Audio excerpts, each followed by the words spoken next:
ఓం శంకరం శంకరాచార్యం కేశవం బాదరాయణం సూత్రభాష్యకృతౌ వందే భగవంతౌ పునః పునః.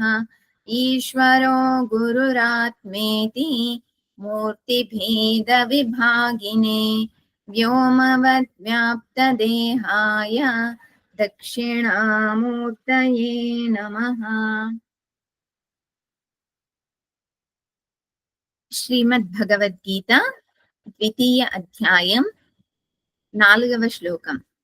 అర్జున ఉవాచ కథం భీష్మమహం సంఖ్యే ద్రోణం చ మధుసూదన ఇషుభిః ప్రతియోత్స్యామి పూజార్హా వరిసూదన. భగవంతుడు అర్జునుడిని నీ యొక్క బలహీనతను వదిలిపెట్టి యుద్ధానికి సిద్ధమవ్వు అని నిర్దేశిస్తూ ఉన్నాడు.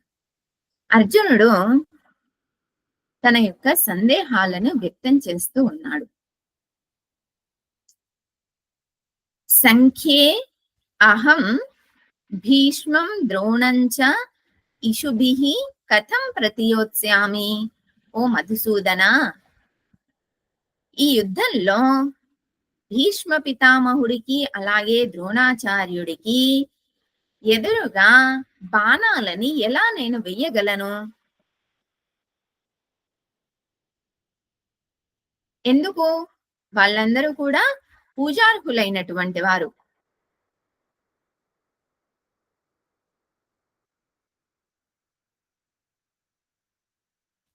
మన సంప్రదాయంలో పెద్దవాళ్ళని గౌరవించడం అనేటటువంటిది మనం చిన్నప్పటి నుండి కూడా అభ్యాసం చేస్తూ వస్తూ ఉన్నాం.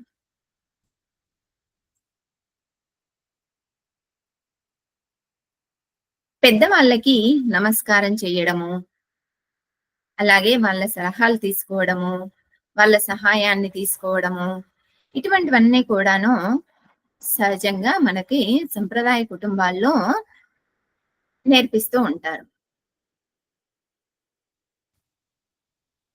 పెద్దవాళ్ళకి ఎదురుగా మాట్లాడటం కానీ, పెద్దవాళ్ళకి ఎదురుగా ఏదైనా చేయకూడనిది చేయడం కానీ, ఇలాంటివి నిషిద్ధం, చేయకూడదు.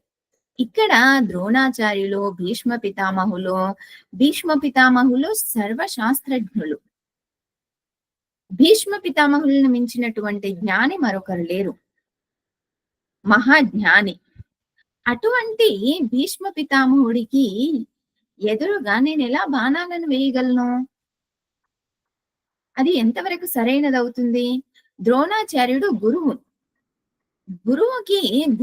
గురువు మీదకి బాణాలు ఎలా వేయగలను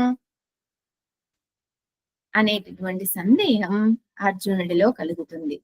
ఇక్కడ మధుసూదన అని అన్నారు భగవంతుడిని. మధు అనేటువంటి ఒక రాక్షసుడిని శ్రీకృష్ణ పరమాత్ముడు సంహరించాడు కాబట్టి మధుసూదన అన్నారు. హరిసూదన అనగా శత్రువులను సంహరించేటటువంటి వారిని హరిసూదన అన్నారు.